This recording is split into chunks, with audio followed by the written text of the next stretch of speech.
Welcome to the Supersubs podcast. This is the inaugural episode. Thank you all for joining us. Really appreciate it. It's there's nobody here today, but there will be.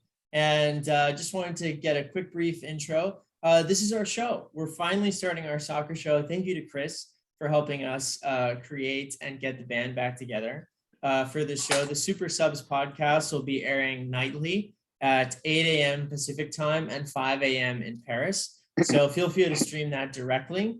We're just a couple of dudes talking football, talking a beautiful game. I think we'll bring a lot of different perspectives to this compared to what is normally out there.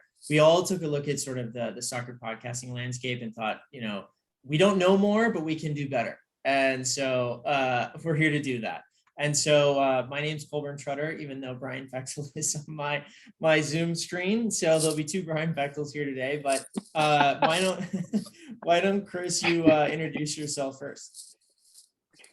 Hey guys, thank you very much to have me on the show. I really appreciate it. So I'm Chris Wenzel. I am a fan of the beautiful game, and as Galliano would say, I am a beggar for good football.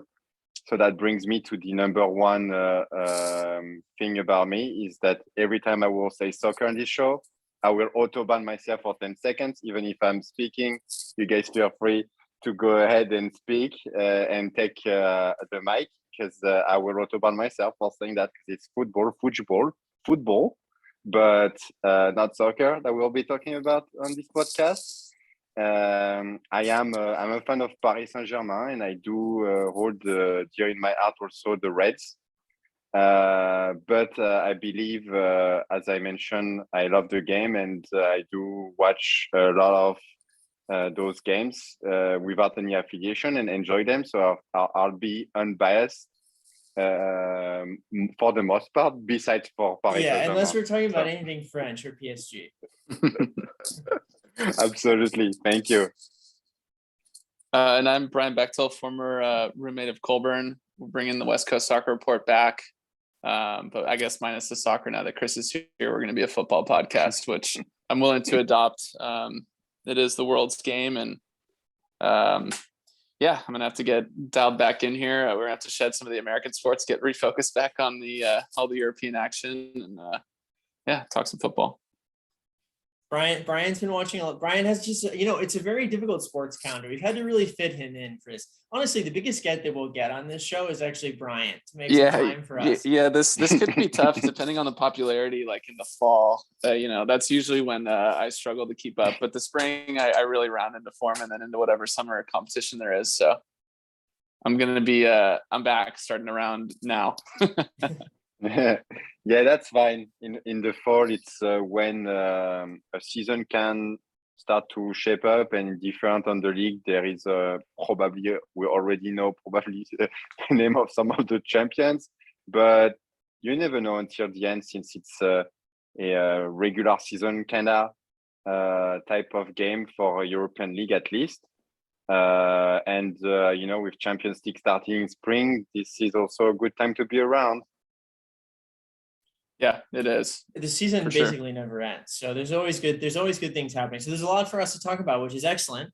And we actually had, speaking of which, a great weekend of soccer that we just recorded this on Monday the 10th. So we're talking about some of the stuff that happened on the weekend. We have 3 games that we want to talk about. There's a couple topics that we have for you that we'll touch on, and then we'll preview the next weekend's game. So why don't we start with Chris, your pride and joy, PSG, Olympique Lyonnais, and with the 1-1 draw on Saturday or Sunday.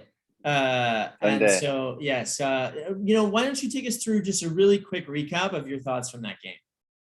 Yeah, absolutely. So very quickly, a few things in terms of context. Lyon is basically the second biggest club in terms of financial power in France, with a 250 million budget, so far from the $500 million or unlimited resources from Paris Saint-Germain. It's almost comical. It's like monopoly money. Yes. But they have been struggling to make it to the top 3 spots. The top 2 qualified directly to the Champions League, and the third one, depending if the winner of the Europa League is already qualified for the Champions League in his league, then it's qualified. So that's actually a rule that has been voted by UEFA, thanks to the relationship of the owner of the AS Monaco, who is Russian. So I think this is a very good anecdote because that tells you like how those kind of rules are made. And Lyon has qualified directly as number third of the Ligue 1 a couple of times, I believe, and they were hoping the final would be Chelsea Arsenal, which we had, and they were hoping some season Chelsea would win and not Arsenal, so they could qualify directly. Because this season Monaco, last season Villarreal didn't beat Manchester United, and so Monaco was for Manchester United, and they had to go through, and they couldn't qualify. They have to go through 2 rounds. They win the third round, and the fourth round they lost against a Ukrainian team, Shakhtar Donetsk, I believe. But back to Paris Saint-Germain, Lyon. So Lyon is under pressure before the game, I believe, on the 13th spot. So really unlikely to be a position for Lyon at this time of the season. They should be in second, honestly. They have incredible players, and they have a Dutch coach that likes to play well, but he hasn't been working very well. And on the PSG side, Neymar came back to Paris Saint-Germain without coaches this Monday, so he wasn't available for the game, obviously, and it will barely be available 2 weeks before the Real Madrid round of 16 games for Champions League. Messi got COVID, and then he got tested negative, so that there are reports saying that this might have been a strategy. So, the South Americans stay 1 day, a couple of days more in South America from the holiday break. He was, I'd like to raise my hand. Dancing. He's dancing with his wife on the dance floor. I wonder where he got COVID.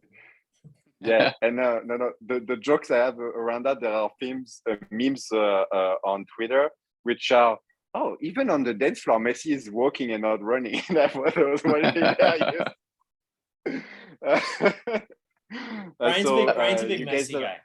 Yeah, Chris, be careful when you're making fun of Messi around me. Okay. But in all seriousness, you guys, it's funny. He's got no moves on the dance floor whatsoever. Yeah, no Messi, no party. You guys go check it out. He's got no rhythm. Go check it out on social media. What we're talking about the video. You'll see it's quite funny. But he's having fun. He's smiling more than he's in Paris Saint-Germain. So he's having fun. I thought he'd be so much better for them, by the way. Granted, there's a bit of a cultural thing, and it's a new team, and you have a lot of egos. I thought at this point, there would be a little bit more integration for him. It feels like he hasn't settled yet for them. Yeah, I was going to ask Chris, how was the flow for, in your opinion, of PSG without Messi and Neymar, with just Mbappe as the main guy up top? Because I find they've been a lot of times with those three never tracking back. They're a bit it's like slow almost, and a lot of times I'm in possession when they're not on the counterattack. They're just passing around in the back.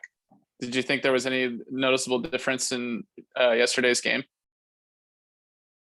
I mean, the problem is that what you have to sub them off, and the bench of Paris Saint-Germain, they buy players, but they obviously overpay them, or they get players on a free transfer that it's either their cousin or brother that shows up to the club, but not the real player with the last name on the back and the same first name. I'm talking about the Icardi, the Wijnaldum of the world, and even Brian loves Wijnaldum, by the way. I have not been sold on him. Too. You know how I feel about Icardi as well. Yeah. I mean, Icardi, honestly, the first 6 months, he was scoring so many goals, and that's why Leonardo was like, okay, I'm gonna act on this buy option, and it's COVID, so that's perfect. I'll be able to negotiate 10 million less than the original proposal that was 60 million. So he said, okay, only 50 million. Oh, that's cheap for number 9, 50 million. So we saw how that pan out. So basically you had to put Icardi and Wijnaldum because Di Maria also got COVID. And the problem also is the midfield. So you got Verratti Herrera, which I wasn't a fan of when he was at Manchester United, that I thought he was at best a sub for the last 20 minutes. And he's gotten older, even though like the start of the season from Herrera, like the first like August and September, like was amazing. Like he was scoring, he was the top scorer of Paris Saint-Germain. And where do you have? Oh, Paredes. Yeah, Paredes. Not good He's enough. what we call a registra, but he doesn't like to be under pressure. He has good strike. He's like the outside of Weight box Watchers and version long of ball. him, by the way. I it's think not good. they're not a Champions League winning midfield. That's like, Yes. I think to me, that's the end of the day. Like I saw it yesterday watching Lyon. They don't have, Verratti is wonderful, but you only get 65 minutes from him. And Yeah. then the rest of the team doesn't inspire me. And it results in Mbappe doing sweet things, which we love. I think he's great. He dominated yesterday, but he's not enough. There's no cohesion at all for me. Yeah, you need a Yeah, I midfield mean- for sure. I thought Wijnaldum would be better. You say, speaking of Champions League winning midfielders, he is one. Just throw that out there. Hey, But no, it's just yeah, okay. Or was before Paris Saint-Germain. yeah, well, I'm just saying. No, I thought he would be a better fit just because of how his work ethic is so strong. I mean, at least at Liverpool. I mean, perhaps that was just a Jurgen Klopp thing, but I mean, he was box to box all over the place. It's true. But it's a different pace, either just in Ligue 1 or with Pochettino at PSG that.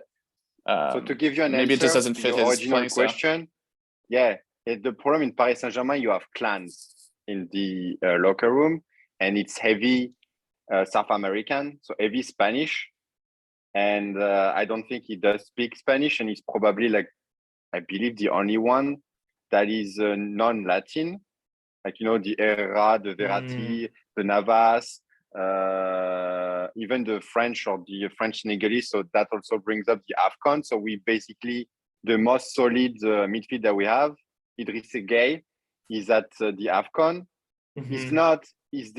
He's dubbed, and I don't like that because he's been like the only one that runs, and that's as we say in French, we say sweat his jersey. So basically works hard and has fighting spirit. And when he's not there, that like you can't win. And like, so you have the three up front that don't drag back, and you don't have a midfield that bosses around. So it's like Mbappe, hey, long ball, and you're hoping the team you play against is like a Bayern Munich of the world that will always play attack and have a high line. So Mbappe, you can do a deep through ball, and he catches the ball like a quarterback. Yeah, it's funny that those are the best. Those are the teams they look the best against, are the Yeah. really good teams that are going to have the ball. As soon as PSG is forced to have the ball, they look so much worse than when they're on the counterattack. They can't Guys, break anyone down. No, they can't. It's slow. Brian Everything's and, slow. Brian and I always talk about this. You just know all these teams who don't have their act together offensively. There's no fluidity, no rhythm. It feels all so predictable. And a lot of teams fall into that rut. I thought I saw a lot of that yesterday from PSG. I mean, that's also for our audience to know. If you are a beginner in the analytics of the game and understanding the game beyond just the score, and that's what we'll be looking at in this podcast, is to look at performances, the stories behind the performances. That's why the context is important to know why Paris Saint-Germain is not beating Lyon. And actually, Lyon is historically playing very well against Paris Saint-Germain and winning, and has probably like a record of being almost even on the wins and losses and draws compared to all other Ligue 1 clubs. But basically, that's the thing where like, yeah, you cannot win Champions League that way. And the most difficult thing in football is to score a goal against a team that parks the bus. So basically, a team that has no. We're anti-parking the bus here. We are anti-parking the bus here. A team that has no intention to play the beautiful game and play offensive. That's just sitting back with most of their players like playing very hard defense, and when they get the ball, to play transition, which is basically playing quick attacks and counter attacks basically. And then after their score, the offensive team will go for the second one, the third one. But team that park the bus, for them to win a game, they have to be hoping that they counter-attack, open the score 1-0, and then drags back and defend the rest of the game. And so, Corbin, there is one thing you will say. Oh, I was going to say, speaking of parking the bus, actually, it reminded me of Valencia against Madrid this weekend. That's a perfect Chris, transition. You were on the call for that. Valencia, I thought, were atrocious. In fact, I would say one of the worst game plans I've seen from a team in quite some time. They had zero intention of actually putting anything together offensively. I thought they were awful. And Madrid put them to the sword like a good team does. And they should never have even played that game, as far as I'm concerned. Yeah, I mean, when you look at, again, historically, Valencia is a team that typically plays. They are a team in Liga. They typically play. They don't typically are there like a Liga team that would just basically play defense and hoping to do just counter-attack and settle for a draw. But like, yeah, Valencia has absolutely no intention to play, to win the game, to even draw. They were very happy with the draw. They didn't want it to be at the Santiago Bernabeu. They probably thought, oh, the stadium is not finished. I don't want to be here and come back when this thing is done. So one thing is like, yeah, from an American perspective, Yunus Musa got starting position. He was played as the second striker, which I believe is not. Yeah, that wasn't put him in his best position and effort. Unfortunately, he in second half was trying, but he was focusing defensively, and he's more a player that has talent with the ball, and so he wasn't putting him in his best light. But yeah, like it was Real Madrid trying to possess the ball, and during the first half, usually when you play defense like this and park the bus, you can last a half, maybe up to 60, but it becomes very difficult to defend very well and not to get tired of it. And so around the 60th and 70 minutes, when there is like substitution, especially in Liga, they have 5 substitution compared to 3 in Premier League. They completely like starting to lose it. And also like there was a decision on like the penalty that wasn't really a penalty, was a bit a nice gesture of the referee to give a penalty, but it was deserved if you speak about who had the momentum and who had the efforts to basically boss the game around. So that's one of the things also is like if you end up defending, you'll defend in your box and you'll make foul and you'll allow yourself to be judged by the referee to say like, oh, this was a foul, and the VAR says, oh, it's not enough to overturn. And apparently there is a rule in La Liga that says like if there is contact, even though if there was not technically foul, you don't call back the referee. I just learned that thing. So every league has like a rule that's kind of stupid. That makes me feel good about the bad French refereeing, but it looks like Brian wants to speak about that topic. Well, no, I raised my hand a little bit before that. I was just going to say, I mean, Madrid taking care of business against Valencia. I mean, that's the difference to me between good potential Champions League winning teams and the PSGs of the world that are not quite there. You know, you see, I mean, I know Valencia's squad has gotten worse over the last few years from what they were. But performances like that are encouraging. If I was a Madrid fan, I mean, even if Valencia came and wasn't ready to play, sometimes, you know, good teams struggle to put teams away like that. And Madrid look great. Vini and Benzema have got great chemistry up top. They have a Champions League winning midfield. It's true. Their They won midfield 4. is excellent. Their midfield is excellent, and they were excellent this weekend. Yeah, and they got rejuvenated, right? Because like a few years ago, when I called Kroos, Modric, they done. It's time to turn the page to bring the new guns, and like that's when like you had like the Federico Valverde that's like showing up that night like nowhere. He's on the turnover. And yeah, exactly. I mean, they just came out of a horrific performance after the New Year's, losing 1-0 at Retafe from a horrible mistakes from Militao, which besides that has been confirming at this level. It's been Militao, Alaba has been amazing. Militao has shown some promises, but like he's kept that high level, and that was his only mistake of the season so far. And they came back from the horrible performances, and especially Karim Benzema, probably the worst game like in like 6 months of Karim Benzema. And Karim, the dream, showed up big. By the way, Brian, do you still have a question or what? Or yeah. Big Zoom guy. You know, the biggest tech guy in our group right here, working in San Jose, is Brian. And I'm Brian Bechtel for this show as well here. So I take half of the blame. Yeah. Hey, by the way, speaking of tech guy, you know, you could change your name, but hey, no. whatever. It feels only right that I would embrace the tech culture. Should I change my name to Brian Bechtel as well? Yeah. Make it consistent, Chris. Anyway, so moving on, we want to get to a couple topics today. Again, you're listening to Supersub's podcast inaugural episode. Thank you everyone for tuning in.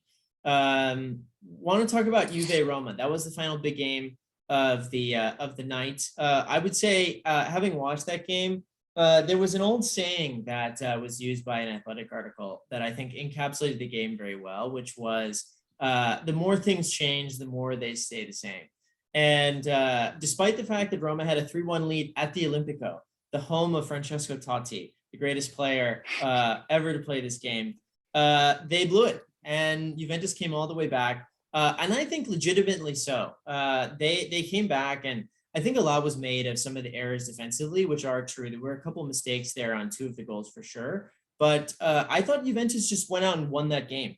Roma had won, they won the first 70 minutes, so to speak. They came out, they looked really good. The Pellegrini free kick was excellent. The deflection was nice, but sometimes they deserved that. I thought Juventus won it as much as Roma made a couple of crucial mistakes. Brian, what do you think? Brian Bechtel, not Brian Bechtel. Are you talking to yourself? It's such a great question. Thank you. Yeah, it is. It's always the same with Roma. I mean, I'm not sure when the last time they beat Juventus was, but it feels like it's been forever. And anytime, maybe like at the end of the season or something when it didn't matter, they might have gotten some points. But Juve just never messed around with them ever. I think the only time I remember them winning was like 10 years ago when we were in college and Francesco Totti just ripped that goal past Buffon. But other than that, I mean, I don't know. Roma for the last few years has been super underwhelming. After that Champions League comeback against Barcelona, I mean, they haven't really done much of anything in Italy or anywhere since then. They finished 7th last year. Miserable. Yeah, unacceptable. Miserable. Yeah, totally unacceptable. 3-1 is tough, especially with Mourinho too. I mean, that really shows that he's lost his touch. A 3-1 blown home lead. That's, I mean, he probably's like never done that. He blamed the players at the end. He goes, I don't have the right players. He always blames the players. And he goes, we're going to finish in the same spot we did last year. I go, no, dude, that's your job. Your job is to prevent that shtick is it doesn't motivate me. It drives people nuts. I can't imagine the players look at that and go, that's what we needed from our managers, to go out and just bury us in the press. I know, it's funny. I mean, he's been doing that forever. Like, I didn't follow back at Chelsea back in the day, but I mean, was he doing the same thing and that just worked on these players just from 17 years ago? I don't know. I think he uses it as an excuse. He's lost it. I think so too. It is the players ultimately. You see all of the coaches making a huge difference. You look at Tuchel at Chelsea. I mean, it's the same players. It's the players. It's the same ones. They are the ones who are the coaches the managers are the ones who are making the difference. I think when you have a group of players, it's how you set them up and how you motivate them. I blame Mourinho directly for that. Yeah, I do too. I mean, in this game, I want to blame him, and I am not one of the latest guys to avoid blaming him. But on this one, I think basically like something that should never happen to what a good old Mourinho team would have happened to defensively. In 7 minutes, you have 3 goals conceded. Like, this is crazy. Like, and with like celebration, putting back the ball on the arc and all that stuff in 7 minutes, 3 goals. Like, you need to focus, and like defensively, like you have Chris Smalling, even though like obviously he made a mistake in that game. That shouldn't happen with a Mourinho team that's non defensively, right? But I want to switch the conversation to Juventus. Are they back? Are they back? I think this is the difference between performances and results that we're gonna speak a lot on this show about. And I don't think nothing has changed. Yeah, Locatelli scored a goal. He was in the box. That was a little bit of reminiscent of the Euro Cup, which I know probably brings back some fond memories to What was you. that? Sorry, what was that, Chris? This Euro Cup final that we watched together, and you were not feeling too great, and I told you and I predicted, like, yeah, don't worry, England are cursed, especially at Wembley at home. By the way, for all the viewers out there, Brian and I actually had a bet that went over the course of 2 years about whether England would win the European Championship, and I came within one penalty of having to pay Brian, but I didn't. What and you know great! why? They suck. What great entertainment that was, Chris. This must have been this was like 2 years ago, and we were both on the same side of it, lamenting about how bad England was. But I don't know why it came to me, but I was like, you know what? They're actually like a little bit better than they have normally been. They've got young up and coming talent, and Colburn in his arrogance goes, they'll never win the Euro. And I was like, what are you going to give me odds wise? And we settled on plus 900, $10. Big spenders which I think Colburn Venmoed me on the spot. So I had $10 in my Venmo with a note that like Jesse Seau was one of our witnesses.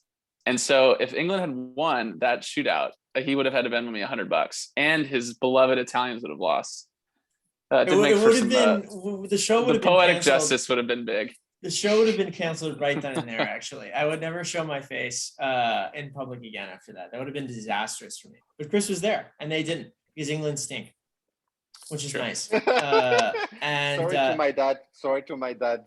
But unfortunately, they will get into this over the course of the show. But I think fundamentally, I give Brian credit for this. They look at the game the wrong way, and so we'll talk about that over over the course of the show. But getting back to Juventus, they are cooking.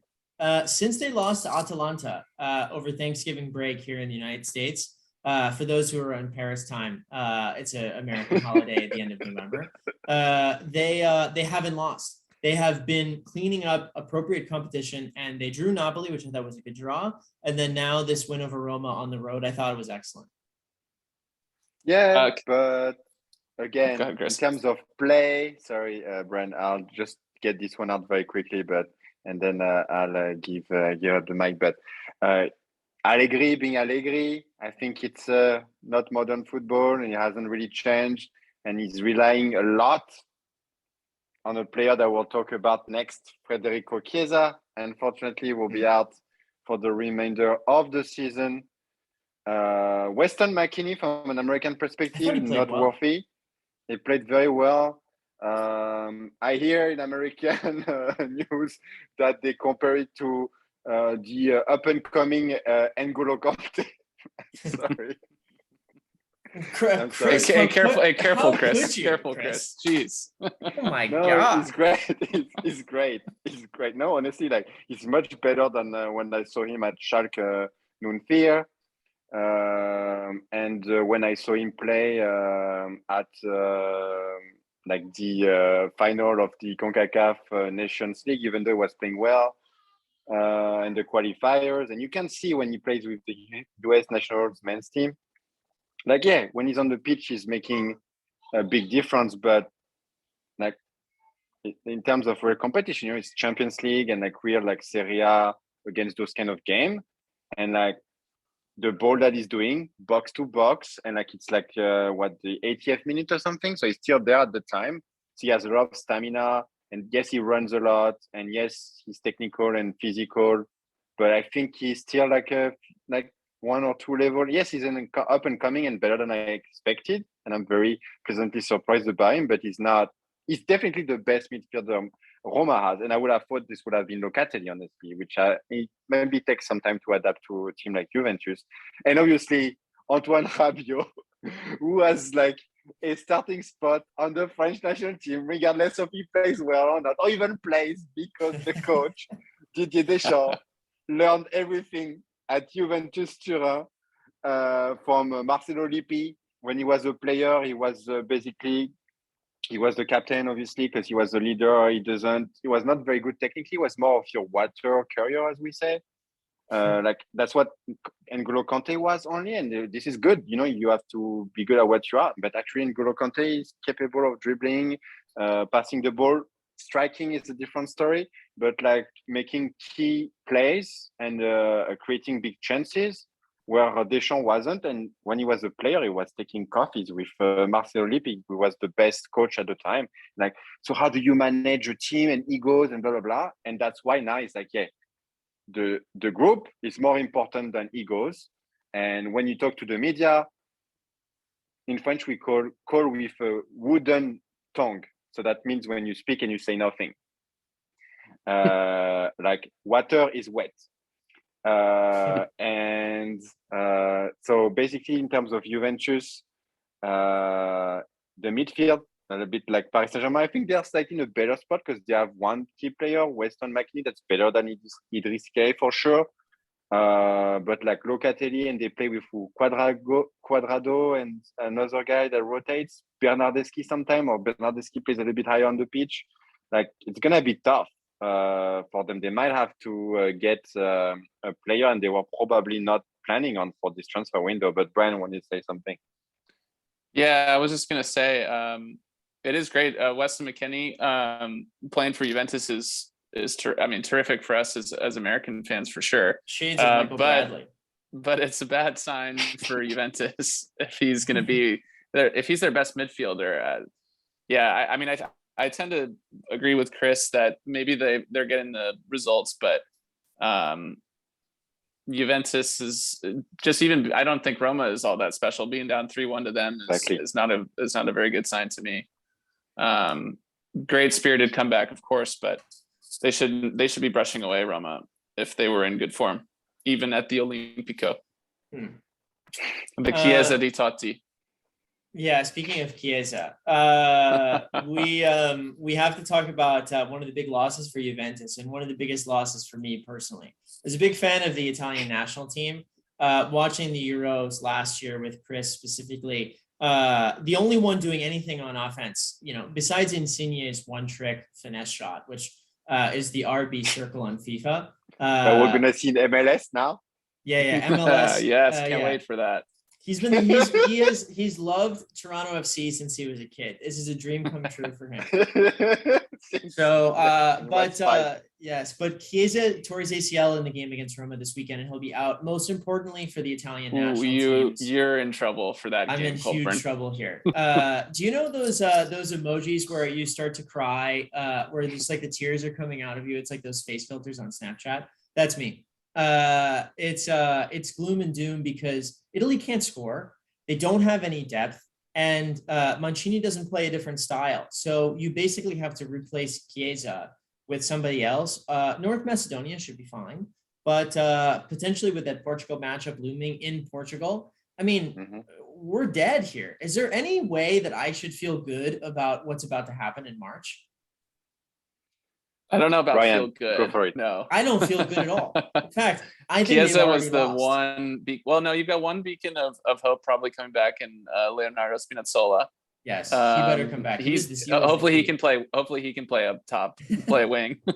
I'll have him play instead of Immobile too. I'd love that. Oh yeah, perfect. Yeah, put Spina just right up top at the number 9. That'll be big. He was terrific at the Euros. Terrific. But it's true. I mean, Chiesa for Juve and Italy he's the man. Everybody looks to him because I don't know what it's almost like the rest of them have no confidence watching him actually do things on the ball. So they're like, oh, we should probably give it to that guy. That guy's going to make something happen. And he does a lot. I mean, that guy works his tail off, and that's a huge loss. Huge for Italy. He looks like a 9-to-5 banker from Wall Street, but he also dominates for Italy, which is excellent. Dominates. That's That is the most unassuming, his unassuming athleticism for sure. I think Chris. he's excellent. Sorry, yeah, Chris. That was the joke. You said the banker. We called him insurance provider or analyst or a banker is Ender Herrera. But it looks like he spends a little bit of his time in a part of Paris that's known to a zone where the red light district, but not. It's kind of like in a forest. It's also, to be granted, it's a place that connects very well and a main avenue to go faster in Paris. But the story goes that a hooker, or I don't know the correct word. Chris, where are we going with this? This is a children's show. I know it's a children's show, so I think he's talking about Bigo. The problem is he didn't lock his car, which I believe those cars automatically do, especially for the kind of car they own.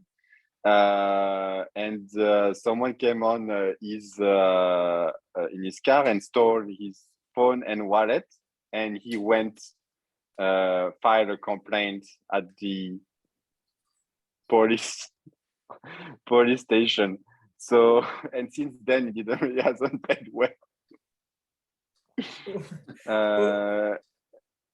Who is this? Are you talking about the story or Ander Herrera? And he looks like a banker. Oh, Sorry, banker. I know stories about players. That's why I was laughing. He looks like a banker in the stuff like this. Sorry, but yeah, no. Back to the topic. Sorry, but back on topic is basically yes. So I think the blessing in disguise is actually that Mancini plays one style. So you have a style, and you need to find the replacement to that, right?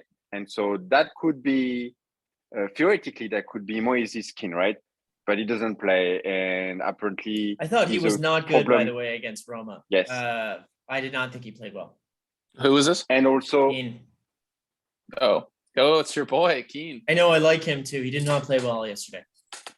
And also, he apparently, and I didn't know that, he has problems with, it could be a problem in a group with his ego. But beyond that, like, I think you have a little bit of depth, like with players from Sassuolo, the Fratelli, Fratesi of the world. Bernardeschi. These guys, Chris, these guys stink. I know, but Zaniolo, come on. Zaniolo is pretty good. Well, it depends on who you're plugging and playing, right? I mean, yes, I think Berardi can play that position, but do I think he can play that position well? He's playing well in Serie A, which I will say is fine. He's got 10 goals and 9 assists. He can score against North Macedonia. I'll just say that. Yeah, that's true. I think he should be able to, but it's and then then all you got to do is park the bus, a little catenaccio, get it to penalties, and Jorginho will save the day. Another shootout. and in this stadium, Portugal is also cursed in this stadium, I believe. I think so too. Oh, really? That's what I need. I need more of that. They lost against Greece in 2004 at home. That's yes, right. I need more of that. I guess I have seen this slow motion train wreck coming from a long mile away. Brian has been a little bit more optimistic, and Chris, it sounds like you're more realistic. And I'm the pessimist. I don't see it happening with the current form that Italy's in. I mean, they drew Northern Ireland 0-0, and they could have played that game for another 10 years. I still don't think they would score. Was that one of the ones that Jorginho missed a penalty though? No, that was he missed two Switzerland in two separate games against. Yeah, he doesn't miss any for Chelsea though. I've got this, Chris. I'm going to start sending it to our group chat. But every time Jorginho makes a penalty for Chelsea, I text Colburn immediately. It's like Marcotti's Bastos watch. In honesty for Italy, I've been generally more optimistic, and I'll take credit for their Euro win. You were, of course, pessimistic as hell going into the tournament. They won the whole thing. Well, I'm generally blacked out when it comes to Italy. So, but I never see the truth. Even in this qualifying campaign, they didn't lose any game. and they just didn't win the group. So with credit to the Swiss for taking care of business and finishing ahead of them, but it's not. I'm Portugal. They lost a critical game at home to Serbia, so I mean they're kind of in a similar boat where I don't think a Portuguese fan is sitting here super comfortable having to play Italy even without Chiesa. So I would be. I'll tell you that. It'll be great. I've got the Portugal fan on speed dial. Beep boop beep. I'm super comfortable playing Italy. I can't wait. Yeah, right. No chance. No chance. Those guys aren't exactly like coming up clutch all the time either. Well, Serbia is really good though. Serbia is legitimate. Serbia really good. What do you mean really good? I mean, exactly. Not really good. They're better than they have been. They're trending on paper. No, they're trending on paper. Up. Yes, on paper they get the Vlahovic, Dusan Tadic that's still doing great. Mitrovic, excellent. He had the winner. Love that Mitrovic guy. plays in the championship. Hey, he's trending up. The championship of England. He doesn't even play in the Prem. But he's killing it. I think he scored more than 20 goals already. No, on paper, Serbia has lots of good players, but really good Serbia team. They never qualify for anything. It's the first time they qualified for a tournament in a while.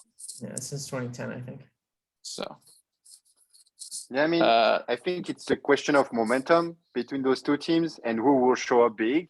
And obviously, there's one thing also to consider is that when we were thinking about it after the draw, we were thinking like COVID and Omicron and Delta won't be like a factor and all the stadium will be full. Oh, I hope. Not. I hope everyone. I hope no. Oh, jeez! Wow, desperate. Look how desperate he is, Chris. Hopefully they play with no fans. COVID's back. I hope nobody. I hope nobody gets sick and there are no more issues with COVID. And but that March 24th so desperate. And March 27th. Way to walk it back. Way to walk it back. Beep beep beep. I wasn't done anyways. Portugal has one of the highest rate of vaccination in the world.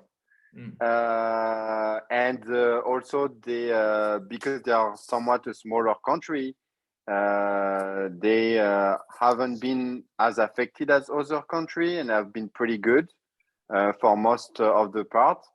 So packed house. Probably maybe they should move the game to Italy actually, just to be safe. Well, maybe they'll just stumble in their first game. Who do they play? Don't they play a decent team? Portugal? Turkey. They play Turkey. And there will be a lot of Turkish fan in Portugal. Like when France played Turkey in France, honestly, it wasn't a home game. It's like USA, Mexico. Yeah, those are brutal sometimes. Turkey could beat Portugal easily, and then you would feel comfortable against Turkey without. I shouldn't say easily, but I don't feel comfortable with Italy playing. No, because you play in Turkey, and in Turkey you got the fans and everything, and like when you go play the Fenerbahce of the. So one thing is good is that there's like 5,000 teams in Istanbul, and they all hate each other, so they are not playing in Istanbul for that.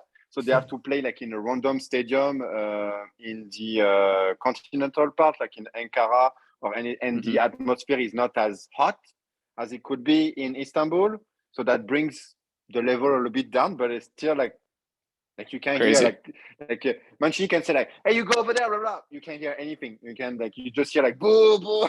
That's the only thing they pit the players. And some players they say like they've lost their capacity, their abilities to play well because they couldn't they got too much from the atmosphere. So if I were you, like honestly, like. Portugal is probably a better deal. Well, it's funny you say that though, Chris, because it's not like Turkey dominates at home or loses every game on the road in these qualifiers. Because that's what I'm telling you. Because now when they play in the Fenerbahce stadium, then the Besiktas player get booed, and so because of that, they have to move on from Istanbul, and the atmosphere is not as hot elsewhere. But before, it was very difficult to. France, I believe, draw or lost against Turkey June of last year or the year before for a qualifier. So it's pretty difficult. And it's one game. I forgot. It's one game. It's not 2 legs. That makes it even more exciting. You're in. Yeah, that's a bit crazy for the second leg that Italy would have to go to Turkey in a one game. They'll do something different, I'm sure, for the next World Cup format on that. That seems totally crazy And to also me. the next World Cup, there will be more Teams. More teams, countries huh? qualified. That's right. So It'll be here. and I believe I'll be basically there. they will have to go. They'll have they'll have to go back to the former format, which will be like you play against one designated team and you play one leg at home, one leg away. Yeah. And the aggregate, which I don't like as much. I mean, it's easier when your team is playing there to basically make it, but it's not as exciting as this Final Four. True. Especially when your team is not playing in it. It's it's Oh, we're gonna have a great time at Culver's let's expense. We might let's have move make on this to a the weekly next topic. let's move on to the next subject, shall we? Colburn's nerve meter every week. We'll just check in on his pulse leading up to these games. I now have an Apple Watch and I feel my pulse racing right now. So Can't wait. Yeah, let's definitely move on from that topic, but we'll see how things go as we get closer to March. So I want to move to so Chris, I'll give you the floor here for a couple minutes on the transfer stuff. I think we should touch on it here. Things are really heating up, but then we'll move on to preview for this week.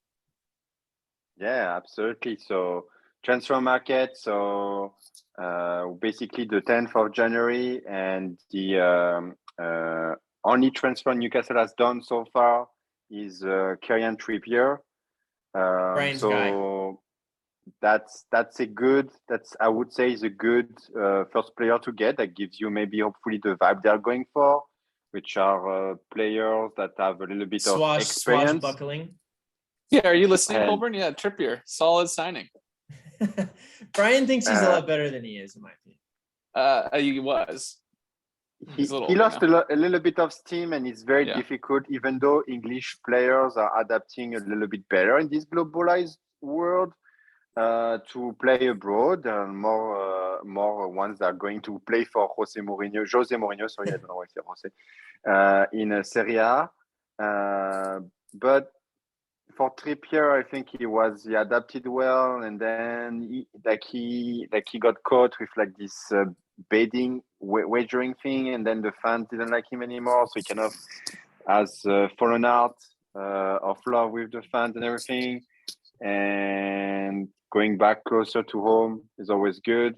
So it's not like the flashy, like the Dembélés of the world, the Coman, which looks like Bayern Munich. He would have the third largest salary of the club, and Bayern Munich will extend his contract. So that's the biggest news of today.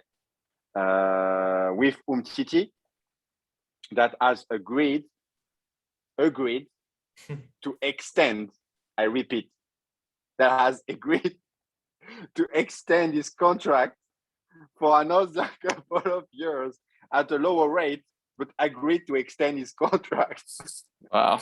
just so that they could do some I forgot the word in English, magic accounting, that basically Remodeling. Ferran Torres, now they are able to sign Ferran Torres, and they'll be able to play for the semi-final of the Spanish Super Cup, which is El Clásico, Barça Real. And you'll ask me, is it at Santiago Bernabeu or at the Camp Nou? No, it's in Saudi Arabia. That's like what Italy does. Yeah, it's true. Yeah, but at the beginning of the season, it's not like right in the middle. Yeah, no, true. That makes no sense when they do that. They should just come and play it here. Just put him at the Rose Bowl. Oh yeah, that would be sweet. Classico at the Rose Bowl. I'd be there.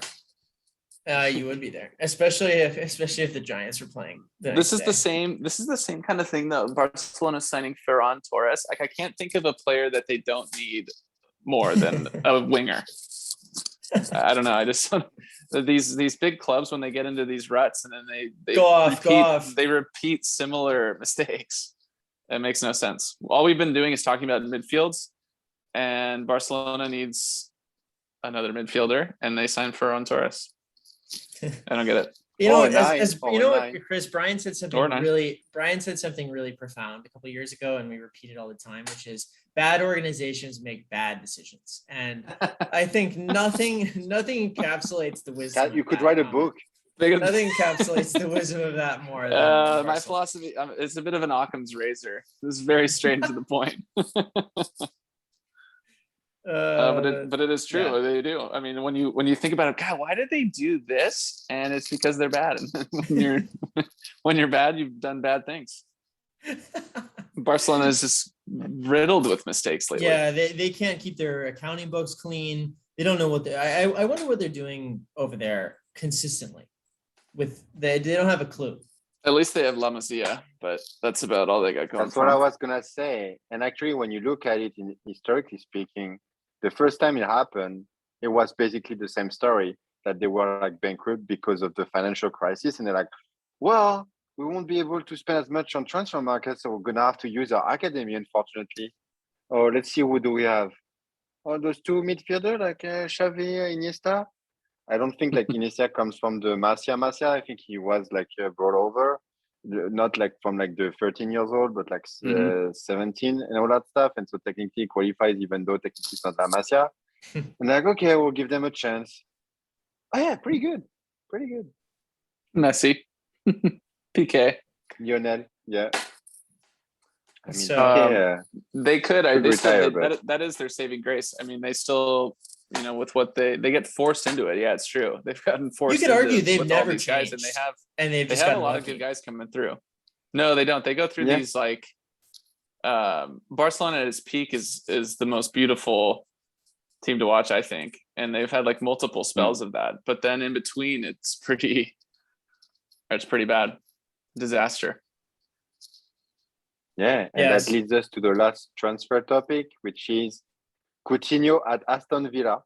I would have spot like maybe Newcastle, and honestly, like that's better than what he could have gone. Like with going back to see Stevie G, and I think this is almost like the only guy, or the only manager that can bring him back, like in England. And I don't even think like Aston Villa needs Coutinho, to be honest. Like he's been a really good turnover of the situation.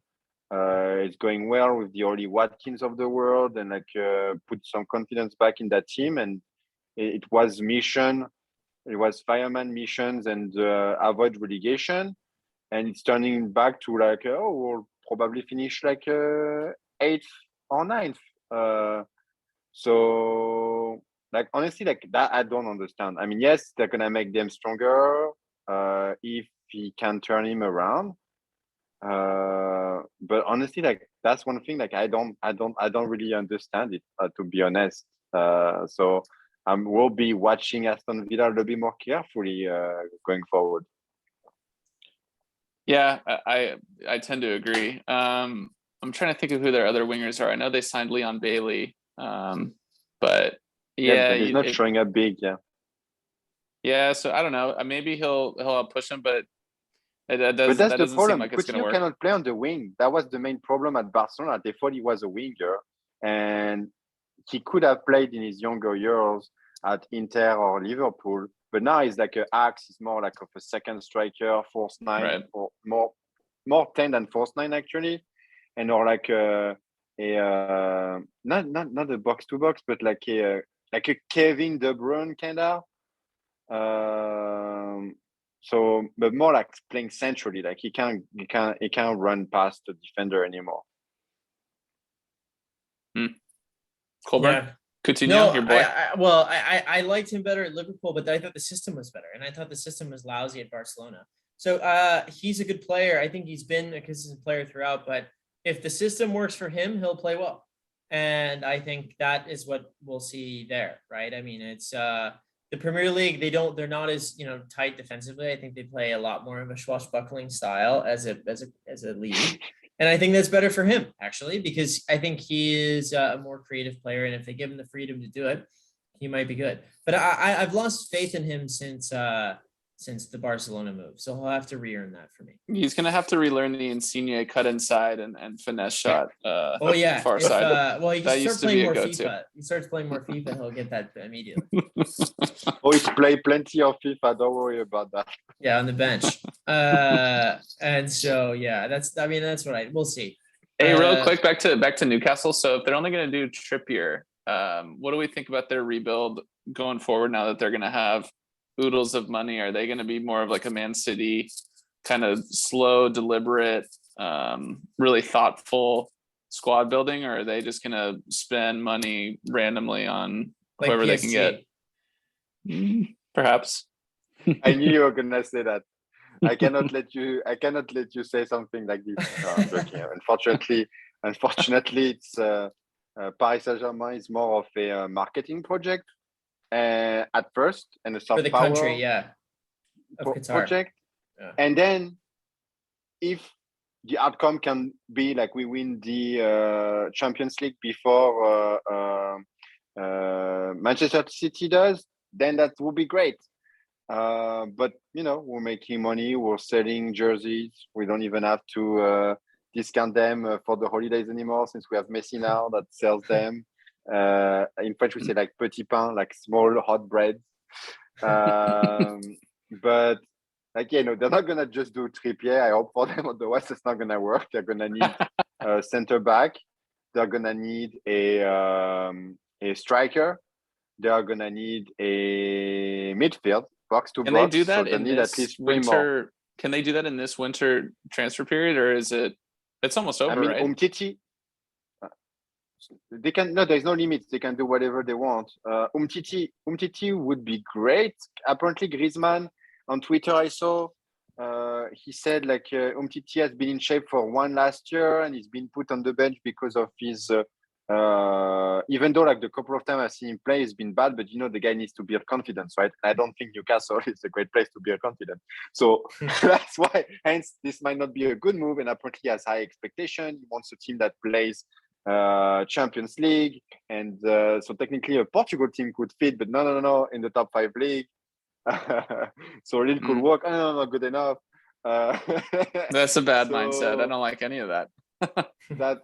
But he cut his wages, so he's probably showing that he's willing, and that he probably will try to make a move, so on loan, so that he can potentially make it back to the French national team. Because honestly, his spot has not been filled.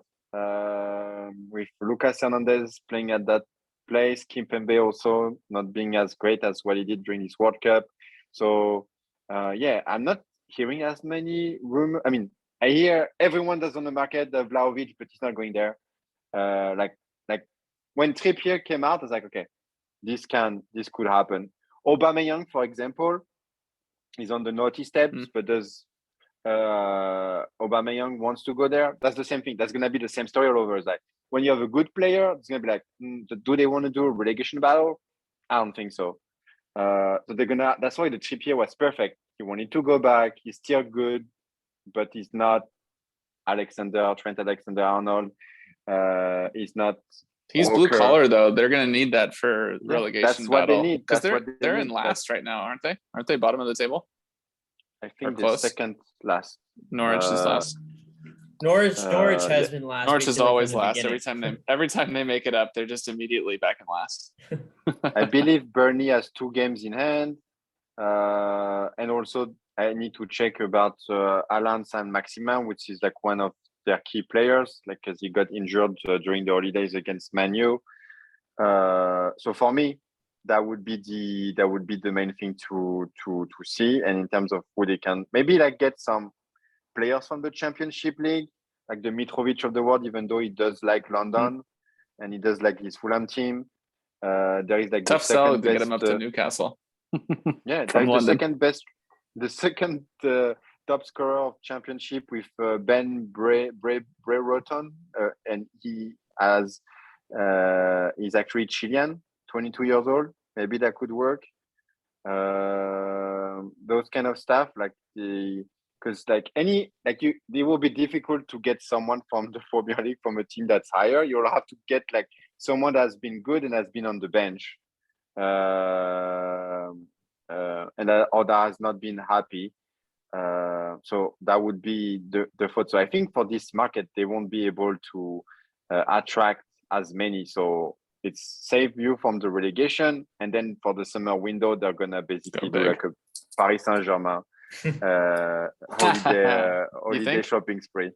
I hope they do it a little bit more, a bit more like Man City. I mean, the way that they've like come up, and I know they spent a lot of money, but they did it with purpose, and now their squad's terrific. But not all the time. Like at first they had when you remember Chelsea.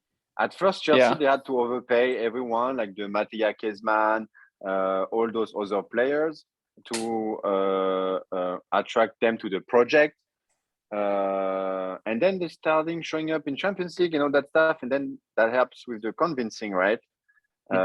So it cannot be like overnight, especially when like you're in a relegation battle at the moment. I agree as well, and we'll be able to follow that pretty closely then too at the end. I mean, you really don't need to win that many games in the relegation battle. If you could just turn a couple of results on, it's usually pretty close. So a couple of results here and there will make the difference. I just saw your team or your name change, Team Atsuri. Very nice. Yeah, just a little something. Just a little something I've been working on in the spirit of optimism. So looking forward this for the final segment for today. Wanted to look forward to some games. We have 3 games. Want to do rapid fire here. Maybe Brian, we'll start with you. We have the North London Derby. We have Chelsea. Speaking of Chelsea, Man City, and then Atalanta, Inter. So Brian, why don't we start with Chelsea, Man City? Quick prediction, thoughts for that game? I can't wait to wake up at 4:30 on Saturday morning. That's really nice. Thanks, England, for that. I won't be doing that. That'll be recorded. You're always there for those. Yeah, 4:30 is so brutal. Well, honestly, I hope Pulisic plays. Well, in Paris, actually, it's prime time. Yeah, 1:30. Where the show airs, yeah. Actually, not really. It's lunchtime, and French people don't like to be bothered during lunchtime, so it's a little bit too early at 4:30, which is 1 a.m. there. Well, for Man City, Chelsea, I'd like to see Pulisic play. Just selfishly, he's been getting some good playing time with Chelsea lately. Hasn't been hurt in a little bit, knock on wood. So hopefully he can continue that. But I expect Man City's rolling right now. I mean, they look impossible to beat. So hopefully there's a little Champions League magic for Chelsea, so that maybe we'll have a little bit of a title race in England. But it doesn't feel like Chelsea's in the right form to take down City. But maybe big Romelu Lukaku is gonna make an impact coming back. I tend to agree, Chris. Yeah, I mean, if you want, sorry, let me take that back. The only way there is a game is that the Chelsea midfield is Jorginho, N'Golo Kante, Kovacic. Otherwise, this is like no need to wake up at 4:30 or even record the game. Especially when like they've not been playing well lately. They've had what we call in French champions luck, which basically means that they're winning game they shouldn't be winning, but because of like they are playing forward, they are spending time in the box with several players in the box. There is you fall in the box and the referee gives you a penalty. Basically the same thing as Real Madrid, Valencia happened. You spend more time attacking, you have more chances that something like this will happen. Luck will happen, will fall from the sky, because you are provoking the luck, as also what we say in French. I think it might be, I hope it will be a little bit closer than it is. And if we want a chance for a title race, that should be a draw, hopefully. And yeah, Lukaku has to come up big. I would like to see Pulisic again. So I think he's not playing right back, please. Thomas Tuchel, please, no right back. Thank you. Stop reinventing the game and making them play and not their natural position. I don't understand Thomas Tuchel. I don't understand Pulisic is not really playing very well. I'm not happy. He used to be a kid when I had him at Dortmund. Okay, the guy's grown up, first of all. He's won a CONCACAF Nations League, okay? And he's won the prestigious CONCACAF Nations League. And he's win 3 games against L3 in the same calendar year. Okay, Thomas Tuchel, do you even follow that? That hasn't happened, and it's historical for the US. USA, USA. There we go, Chris. Yeah, Chris, love that. More seriously, I think it could be closer than what most people think. I hope there is a title race, but like, yeah, it's definitely done if City comes out of this game with a win. It's completely over, knowing that the Reds, they basically have lost Sadio Mane and Salah to the AFCON. So it's going to be Divock Origi's time. And Diogo Jota is going to have to find the form that he has had a few weeks ago. So that's my take. Yeah, maybe next week we talk about AFCON, the most overlooked international tournament out there. Oh, I'm happy. I watch all those games. I watched the most AFCON by far of anyone in this call. Does ESPN Plus have rights again to AFCON? No, I think it's beIN Sports. Yeah, Fubo. Hey, beIN Sports is back. I watched. In fact, I was Algeria was on last night. Excellent. Okay, I know I spent $5 a month on beIN Sports for a reason. What you guys are sharing? That's what you're doing? You're sharing an account? That's what's happening? No, I've got sadly TV not. specifically for beIN Sports, which I almost canceled, but when Messi went to PSG, I decided to keep it. I know, because like they lost the La Liga. They've lost every single right basically that they have. I know, and they had all that, which was awesome. The Classico coverage used to be great back in the day with when Messi and Ronaldo were on it, but I kept it. Don't worry, Chris, just for PSG. Perfect. I mean, honestly, for free, they have their channel, beIN Sports Extra, and they show, I believe, I looked at the schedule, and they show, I don't know if it's live or replay, but they show a lot of the AFCON games. And so you can get that for free. And they show, like today was supposed to be a Ligue 2, which is second tier French league football.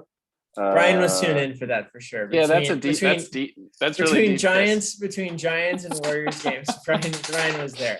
A little League 2, yeah, of course. I don't expect you. It's a terrible level.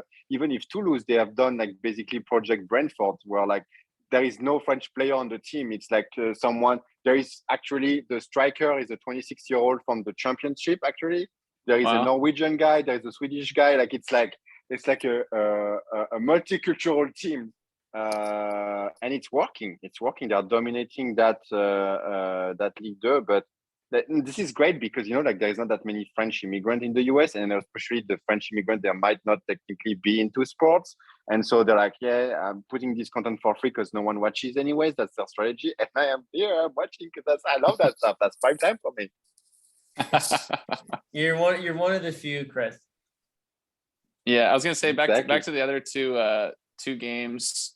Tottenham Arsenal should be interesting. Arsenal's finally starting to kind of play well. And we'll see if Antonio Conte can keep turning Tottenham around. So that should be a good one to watch. We'll probably have to leave the Serie A analysis to you, Colburn, for the big match in Bergamo. Yeah, Atalanta Inter. I have to tell you, Atalanta has had a little bit of a stumble over the last couple of weeks. They had that big emotional win against Juve, but then being knocked out of the Champions League sort of took the wind out of their sails. I expect a very good game in Bergamo, and I really hope that Atalanta pull away. Although Inter are playing spectacularly, I watched them play Lazio yesterday. They are extremely in form, and so I'm very curious to see that game. My guess is that I would appreciate an Atalanta win. I think a draw is more realistic, and probably 50-50 with an Inter 2-1 victory. Are these the two most entertaining Italian teams going right now? No bias for you, Bergamo boy. Yeah, no bias for me. I think so. Sassuolo? Sassuolo doesn't have good. They're not good enough. There's not enough talent. Players. Roma is not interesting. What? Napoli doesn't interest me. Maxime Lopez. whatever team has the most French players is the most interesting team to me. It's more of my. So, No, but like Fratesi, like there is also like the Argentinian, I think Simeone, which is the he's at the Hellas kid. Verona. He's excellent. But I'm sorry. Yes, you're right. yes, but the rest of the teams don't interest me. In fact, I think the Primavera squad for Sassuolo is more interesting than the actual one. So Wow. I anticipate there to be a great game over the weekend. I am Team Atalanta. Yeah, Atalanta, given the apartment situation in Bergamo for me, is going to be my squad. I think I hope the best for them. I just think Inter's playing too well. So the best I can realistically hope for would be a draw. So that's going to be our show for tonight. First ever show. I know we're a little over time, but how and any final thoughts from you gents? Yeah, wanted to touch base on the Africans Nations Cup, right? So, so the African Nations Cup, the AFCON, two big favorites very quickly. Basically, the last final, Senegal and Algeria, in terms of the squad and the coach with Aliou Cissé, who played in France and Paris Saint-Germain.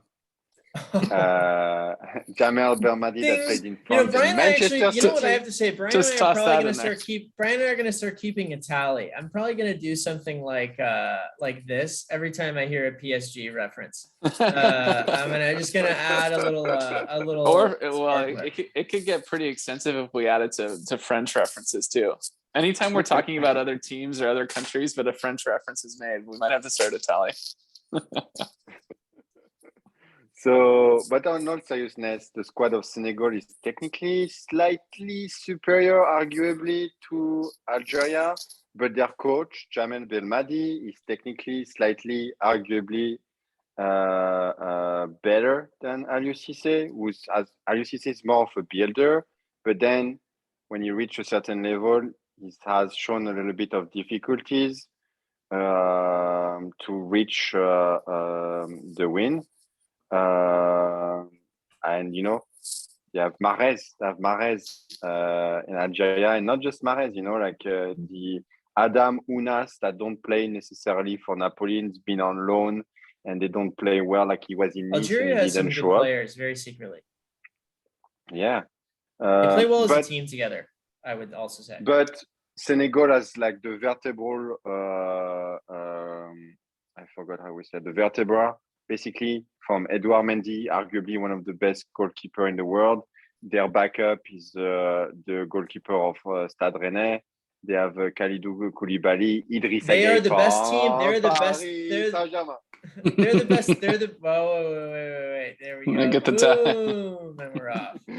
They're the best team on paper, Chris. I've been watching Senegal for a long time, and I always expect more than I get in reality. Disappointing, given that that's when the coach. That's what I was mentioning about the coach, where Aliou Cissé is good, but then like tactically, he going to the next level, it will be difficult to get out of a very strategic and tactical game. That's where like they will struggle. Yeah, that's a problem. So do you end up having... big problem? They'll get to the final again, but but exactly, alone, their talent is exactly, great, especially compared and to also Africa. like they are one of the biggest African nation that have never won the AFCON. Like Egypt, I think, has won like 5 times, and like they are the ones that have won the most. Ivory Coast, they won it like once or twice. Cameroon, same thing. Algeria, couple of times, and Senegalese, they had like another Liverpool player like Eladji Diouf, and you know, it was the team that beat France in 2002 as a big shocker in the it's World before your Cup. time, Colburn. I've seen the highlights. Okay. You know, I was in elementary school, I remember at the time, and it was because of the time difference. In Paris, it was lunch, and like we were asking, you know, like Senegal beat France 1-0. I was like, no, because you know I didn't have the image. I was asking like basically the teachers, and everything. Like, no, that can't be possible. I'm not seeing that. I haven't seen that. I don't believe it. That was a shocking result. I lived in Australia at the time actually, so all that whole tournament was in prime time for me. It was great. Watched the whole thing. It's awesome. But yeah, we'll talk about the AFCON a little bit more on the show when, you know, just like every kind of those one of those kind of tournament, those nations tournaments, they really get excited when it's the knockout round. Like even the Euros, the more teams they've done, and like they have done the same thing in African Nations Cup, where basically the fourth best third qualify, and then you have like Portugal that ends up winning when they finish third or something like this. So so then after basically you're more like scared about losing and you play more defense, and then those pool games that suck. So until the knockout rounds. So then that brings back to the knockout rounds. Like that's where I think Italy will play better in knockout round than they played in just the qualifier. I hope you're right.